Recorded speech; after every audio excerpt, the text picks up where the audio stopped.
FM Broadcast.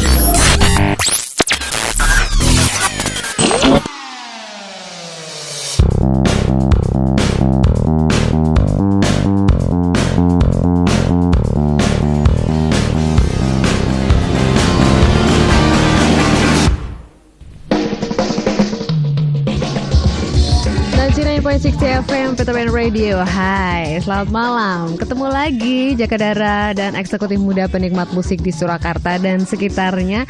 Seperti biasa deh, pasti ada saya, Yeshivita, juga Ben Sleo malam hari ini di gelaran Indonesia Pop Info Indo Popin. Banyak yang bakal kita omongin dan yang pasti ada sesuatu hal yang baru yang bisa kamu ambil seputar perkembangan musik Indonesia. Oke, sebelum kita ngobrol bareng, sekarang kita langsung aja deh simak dulu pemunculan New Kla. Sebenarnya sih tetap Kla, cuman rasa baru karena orang-orangnya juga baru ya. Oke, kita langsung aja simak pemunculan mereka. Selamat malam. Ketemu lagi. Iya. Oke, malam hari ini di bulan September ini kita mau ngomongin tentang para solis perempuan yang manggung dan membawakan lagu karyanya sendiri. Itu sebenarnya udah cukup banyak ya Mas ya. Sejak ada nama Opi Andarista itu mulai tenar melesat ke atas, mulai bermunculan nama lain seperti Dewi, kemudian Rika, dan belakangan muncul nama baru Ii, seorang penyanyi balada yang cantik. Kemudian juga banyak meneriakan lagu sketsa sosial dengan gitar dan tenggorokannya sebagai penyanyi. Tapi gak banyak di antara mereka yang mampu bertahan, apalagi membuat album rekamannya dan aksi panggungnya memukau macam kayak Opi gitu ya. Nah, di sini kelebihan Opi adalah ia multi instrumentalis. Gimana dengan yang lain? Ya mungkin oke lah, mungkin gitar mereka bisa. Tapi kok tabla, kemudian dengan alat tiup gitu ya. Akordeon yang Opi Andarista bisa menguasai. Itu gimana dengan mereka? Iya, cerita ini sebetulnya berawal dari banyak pihak yang pengen menjadi Opi yang lain gitu. Dan Opi itu sendiri juga terobsesi oleh banyak penyanyi-penyanyi barat yang mencipta lagu sendiri, yang perempuan tentu saja, yang punya ciri khas, misalnya kayak Joan Baez, terus kemudian kayak Alanis Morissette dan lain-lain yang memberi inspirasi agar dia juga mampu berkarya. Waktu itu pada awal-awal karirnya, sebetulnya saya kenal Opi ini sejak kecil dulu. Masih SMA bahkan gitu.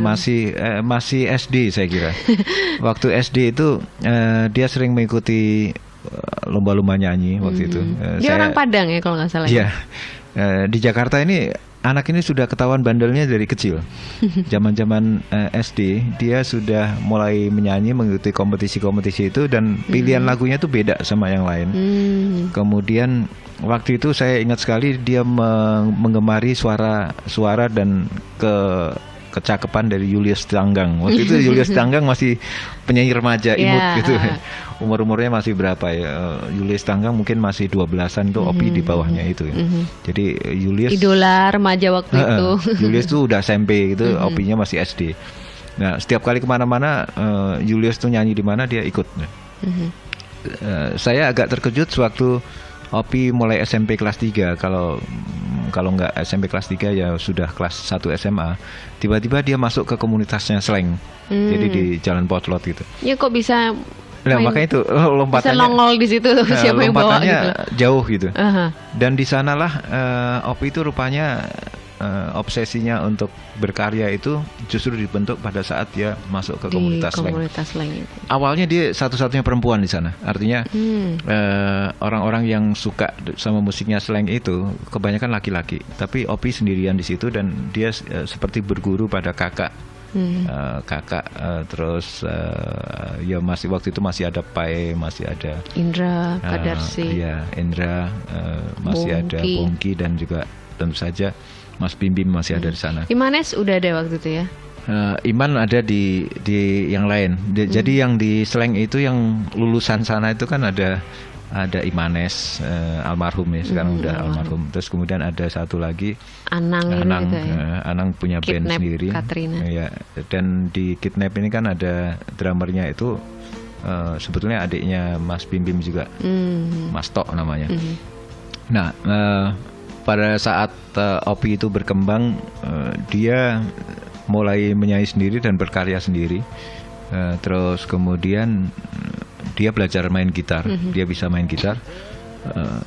Nggak tahu kenapa setelah kebisaannya itu terasa di situ, Opi pelan-pelan dia lepas dari sana karena dia pengen menjadi solis. Kalau dia tetap di lingkungan slang, takut ada bayang-bayang dari musiknya slang.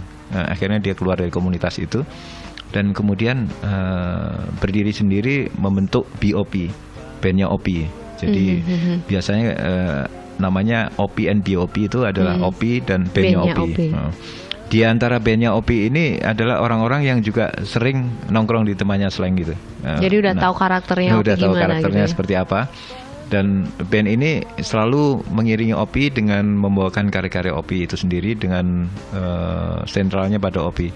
Nggak begitu lama Opi belajar main harmonika, main piano, main akordeon, terus kemudian dia belajar main tabla dari orang India di kedutaan India. Terus kemudian juga djembe dia mainin segala macam. Nah akhirnya dia dikenal sebagai multi instrumentalis. Tidak mudah untuk mencapai tahapan ini karena bagi seorang perempuan itu harus melewati satu tahapan yang panjang sekali dan juga minat yang besar untuk mendapatkan ciri khas gitu.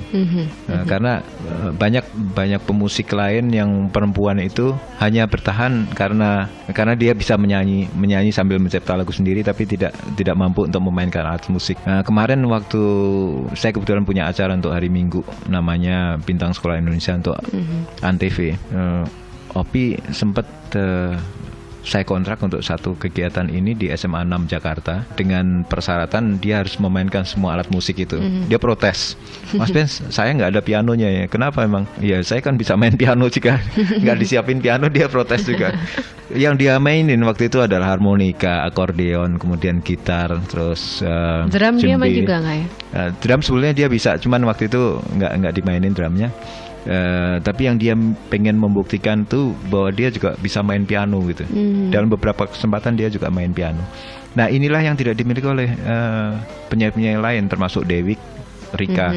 Rika itu kadang-kadang aja dia main gitar. Kemudian kalau Dewi tadi juga sekedar main gitar saja, tapi tidak memakai alat-alat yang lain, tidak terlalu dia kuasain. Di Indonesia kan sebetulnya minat orang menyaksikan pertunjukan itu akan lebih besar andai kata ada seseorang yang mampu tampil beda dan Opi itu beda gitu. Itulah yang menarik.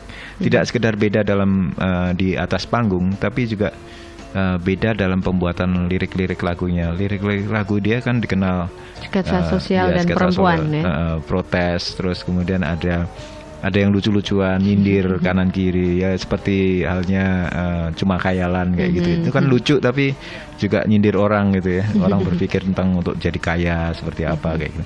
Nah, inilah yang paling menarik dari Opi dan rasanya pemusik perempuan yang lain pantas meniru hal macam itu. Atau juga kalau pengen tampil beda kayak si Melly.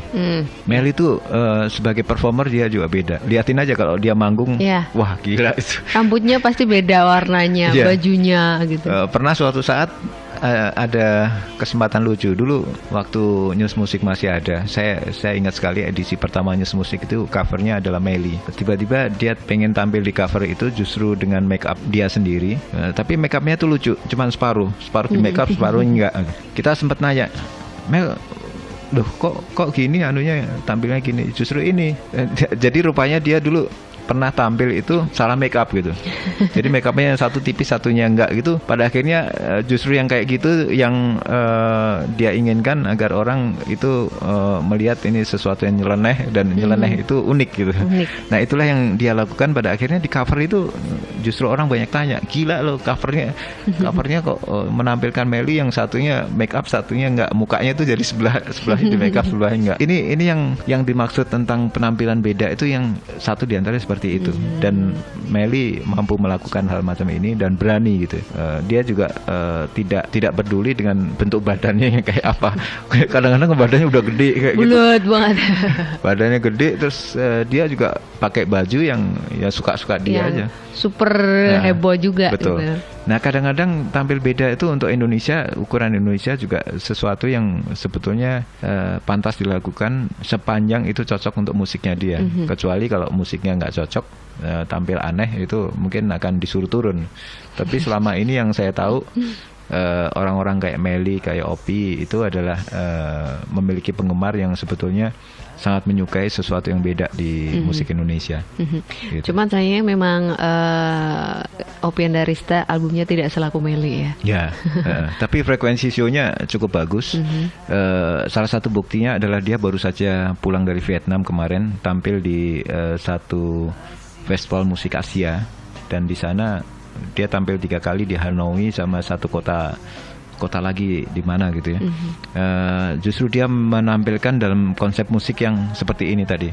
Dia perempuan, tampil beda, multi instrumentalis, dan memakai lagu-lagu teks bahasa Indonesia yang oleh sementara pihak yang tidak mengerti bahasa Indonesia itu dianggap sebagai bahasa yang eksotis gitu ya. Seperti halnya kalau kita dengar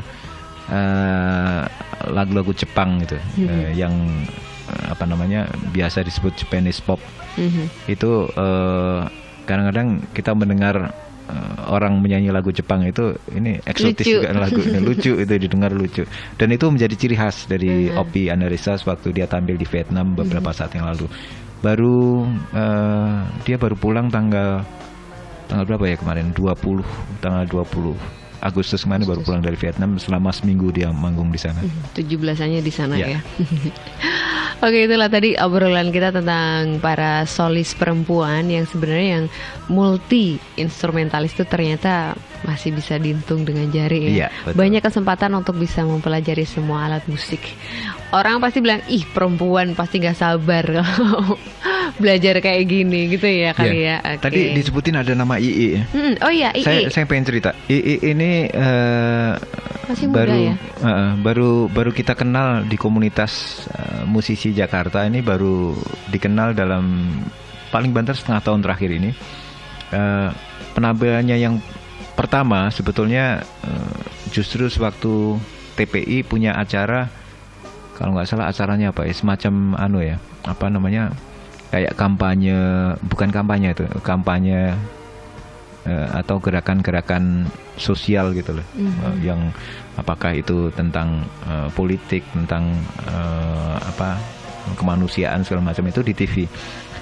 Uniknya dia ikut dalam komunitas KPJ, kelompok pemusik jalanan. Padahal dia sebetulnya kelihatannya anak orang yang menengah gitu, bukan anak orang bawah, kalangan bawah.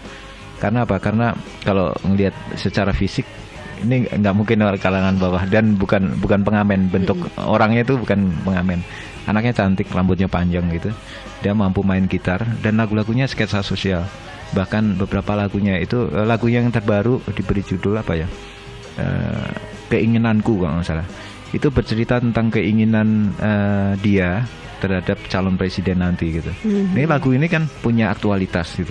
Jadi menjelang pemilu presiden, dia menampilkan lirik seperti ini dari lagu yang dia ciptakan sendiri. Liriknya enak sekali dia bawakan. Kemudian dia biasa membawakan ini di depan komunitas para seniman di Jakarta. Tuh ada satu warung namanya Warung Apresiasi. Biasanya yang menonton di situ selain umum juga kalangan seniman itu menyaksikan. Ini cewek satu ini punya prospek bagus ke depan. Usianya mungkin sekitar 21, 22 gitu. Nah, sewaktu Opi itu habis main di SMA 6, di acara saya di SMA 6 itu, dia nongkrong di Warung Apresiasi itu. Saya lihat ada si Ii di situ nih. Saya ngomong sama Ii, selagi ada Opi lu manggung aja, lu bawain lagu karya lu. Ternyata diberi aplaus yang hangat dari Opi dan BOP yang kebetulan sedang makan di situ di Warung Apresiasi itu. Satu komentar Opi yang saya dengar dari Opi langsung, anak ini punya prospek bagus, cuman harus diasah terus. Saya kira kalimat diasah terus yang diberikan oleh Opi itu termasuk kalau bisa dia menjadikan ini sebagai ciri khas gitu. Apakah di liriknya tadi atau mungkin penampilan yang mendekati apa yang pernah dilakukan Opi. Misalnya menjadi dia bisa pengen main piano, bisa harmonika dan lain-lain. Mengembangkan kemampuan. Betul. Nah, karena dia sudah punya keberanian untuk komunikasi dengan audiens bagus seperti itu. Dan ini salah satu yang harapan kita untuk ke depan setelah Dewi mundur karena sudah menjadi istrinya Pai. Dia istrinya Pai. Dulu Dewi itu juga termasuk yang yang banyak disukai orang. Bahkan dia sudah punya album sendiri sebanyak 2 albumnya. Gitu. Oke, itulah tadi obrolan kita di seputar solis perempuan yang sekarang ini ada di Indonesia. Oke, Yasi juga Ben Sleo